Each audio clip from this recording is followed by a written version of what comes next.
what impact does this form have on, let's say you're Jude Bellingham, for example, right? Hypothetically, he's watching Liverpool and that's an option for him.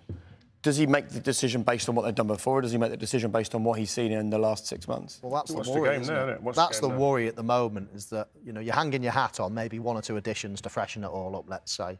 But the worry is that if Liverpool don't get in the Champions League, then it's not as an exciting proposition. If they don't get in the Champions League, they probably won't have the money to go and do it. We all know that Liverpool isn't awash with money. So, you know, I know there's a kitty there probably to go for a Bellingham for 100 million, maybe a little bit more, let's say. But if they don't get in the Champions League, then it's going to put a little bit more pressure on the purse strings.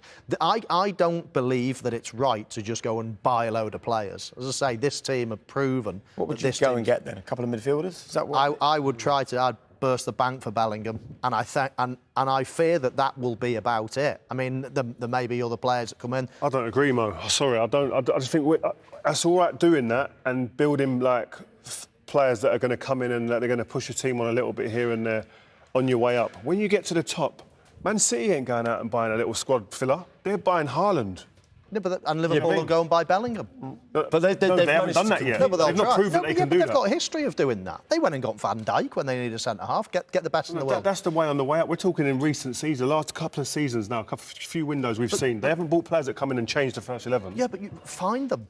You find who's better than Mo Salah and Mane? Who's better than Mane? No, Liverpool had an ageing attack. That's a different thing. They had 3 players with 30 odd. Midfield we're talking about is an area where everyone in the Liverpool fan base is saying that's an area we need for the last 2 years. Do you think Jurgen Klopp's stupid? No, I don't. He's going to absolutely do that. If there was a transfer window now, he'd be going, let me do it. He's desperate to do it. They haven't got the money of Man City, have they? They've got the money, but what they've been able to do is compete at the level of Man City with nowhere near the finances, and that should be celebrated. I commend that, and I say well done, and hats off for that. But we're talking about from this moment now, where it seems like people are asking, is this cycle over? And you say, well, how do they stay at this level, the level they were so consistent for the last couple of years? Are they going to go and buy squad fillers like they're doing? Because that doesn't seem to be working. I don't think they are doing that. I mean, the recent players they've bought. They've had 3 players that are approaching 30. Mane, Firmino and Salah. Everybody can see it's coming. Jurgen Klopp can see it's coming. It's right, OK, before it hits us square in the face, we've got to start bringing some youngsters in. So they've kept Salah. Mane was going to go anyway. He wanted to go the year before. Liverpool did really well to keep him an extra year. So he was going anyway. Firmino's now going in the summer. And they've, in Jota, in Diaz, in Nunez, they've actually refreshed that part of the pitch. So that's for the future. That's hopefully now signed off. Right, for the next 6, 7 years, that part's done. The important word's future. We're here talking about now.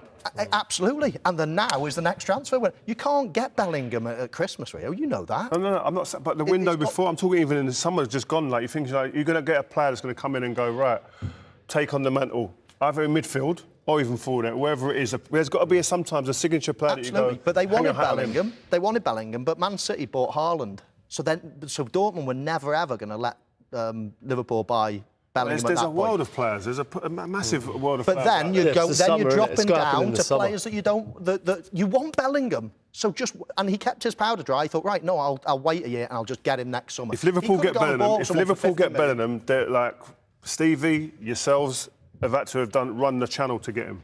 Swam the channel to get this guy. Well, you don't think that can happen? I just think that even if he watches that tonight, he's sitting there thinking, if Real Madrid are in for me and Liverpool, there's only one place I can go. And they don't finish Champions League as well, maybe. As a player, I just think nothing to do with my allegiances to United or Liverpool. I just think as a player, you look at it cold and you go, I see more trophies here. That might be the case. I don't disagree with that either. I don't disagree with it. You know, if you're Jude Bellingham and you're sitting at home, you've got to pick of the host of clubs, then, you know, a Liverpool in transition at the moment might not be the right option for him.